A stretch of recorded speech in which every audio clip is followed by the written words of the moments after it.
ہماری دنیا کی اس کائنات میں کیا حیثیت ہے، اس ویڈیو کو دیکھ کر آپ اس بات کا اندازہ بخوبی لگا سکتے ہیں۔ چاند جو کہ زمین سے 8 گنا چھوٹا ہے، اس کے بعد آتا ہے مرکری، زمین سے 9 گنا چھوٹا ہے۔ مرکری کے ساتھ جو سیارہ موجود ہے وہ ہے مارس، مارس زمین سے 6 گنا چھوٹا ہے۔ مارس کے ساتھ جو سیارہ موجود ہے وہ ہے وینس، وینس کا رقبہ تقریباً زمین کے برابر موجود ہے۔ ہماری زمین کا کل رقبہ 12,756 ڈایا کلومیٹر ہے۔ ہماری زمین کے ساتھ جو سیارہ موجود ہے وہ ہے نیپٹیون، نیپٹیون زمین سے 70 گنا بڑا ہے۔ نیپٹیون کے ساتھ جو سیارہ موجود ہے وہ ہے سیٹرن، سیٹرن زمین سے 104 گنا بڑا ہے۔ سیٹرن کے ساتھ جو سیارہ موجود ہے وہ ہے جوپیٹر، جوپیٹر زمین سے 128 گنا بڑا ہے۔ جوپیٹر کے بعد جو سیارہ آتا ہے وہ ہے سورج، جو کہ ہم زمین سے دیکھتے ہیں۔ سورج زمین سے 9 یا 10 ہزار گنا بڑا ہے۔ سورج کے بعد جو سیارہ آتا ہے وہ ہے سائرس، سائرس زمین سے 16,000 گنا بڑا ہے۔ سائرس کے ساتھ جو سیارہ موجود ہے وہ ہے پولیکس، پولیکس زمین سے 5 لاکھ گنا بڑا ہے۔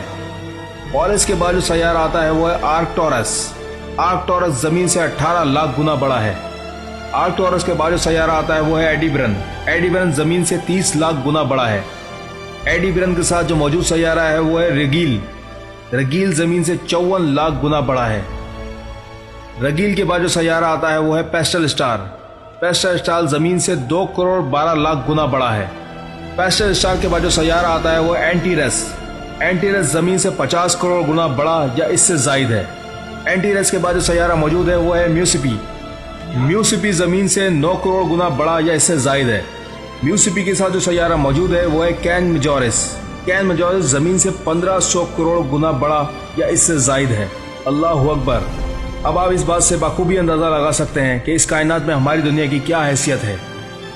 ہماری زمین سے اس آخری سیارے تک پہنچنے میں تقریباً 5000 سال درکار ہیں، اگر ہم روشنی کی رفتار سے اس کی جانب سفر کریں۔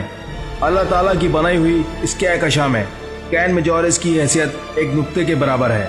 اب ہماری زمین اور اس میں بسنے والے انسان کی کیا حیثیت ہوگی، آپ اس چیز کا بخوبی اندازہ لگا سکتے ہیں۔